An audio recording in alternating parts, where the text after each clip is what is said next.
অনেকেই মনে করে হুজুর আল্লাহর সাহায্য কখন আসবে, আমরা এটা মনে করি না? কখন ইসলাম কায়েম হবে হুজুর, আল্লাহর পক্ষ থেকে কখন আমাদের জন্য সাহায্য আসবে? কারণ আমরা তো মার খেতে খেতে শেষ হয়ে গেলাম। আমাদের প্রথম কিবলা বাইতুল মাকদিসকে ইহুদিরা তারা তাদের রাজধানী স্বীকার করে নিয়েছে। কথা বলেন।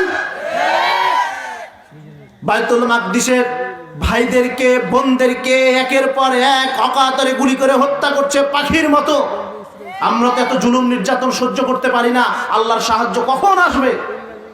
আচ্ছা বলেন, এজন্য আমরা একটা উদাহরণ দিয়ে থাকি।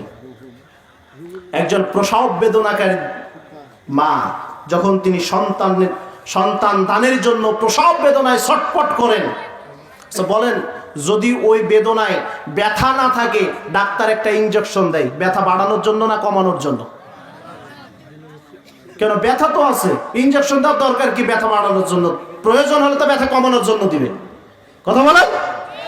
কিন্তু ব্যথা কমানোর জন্য নয়, ব্যথা বাড়ানোর জন্য দেয়। কারণ ব্যথা যত বাড়বে সন্তান প্রসব অতি নিকটে আসবে। যখন ব্যথা বেড়ে যায়, মা যখন প্রসব বেদনা ছটফট করতে থাকে, জান যাবো যাবো অবস্থা, এমন সময় সে মায়ের স্বামীর চোখে পানি থাকে কিনা? তার পিতার চোখে, সেই মায়ের চোখে, তার ভাইয়ের চোখে, তার শ্বশুর শাশুড়িদের চোখে, তার আত্মীয় স্বজনদের চোখে পানি থাকে কি থাকে না? কিন্তু সেই পানি কোনো দুঃখের পানি নয়, সেই পানি হলো আনন্দের পানি। কারণ তারা জানে এই পানি, এই যে বেদনা, এই বেদনার মধ্য দিয়া যে সন্তান পৃথিবীতে আসবে, এই সন্তানটা আমাদের ঘর আলো করে দিবে, পরিবারকে সব সময় আনন্দে রাখবে। সারা পৃথিবীতে মুসলমানদের উপরে যে জুলুম আর যে নির্যাতন শুরু হয়েছে, এটা মুসলমানদের প্রসব বেদনার নির্যাতন। কথা বলেন। প্রসব বেদনার নির্যাতন সারা পৃথিবীতে মুসলমানদের শুরু হয়েছে।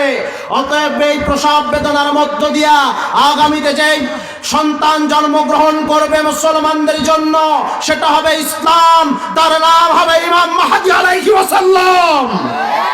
অতএব আগামীর পৃথিবী মুসলমানদের পৃথিবী, আগামীর পৃথিবী ইমাম মাহদীর পৃথিবী, আগামীর পৃথিবী হযরত ঈসা আলাইহিস সালামের পৃথিবী। মুসলমান চিৎকার মেরে বলেন ঠিক কিনা?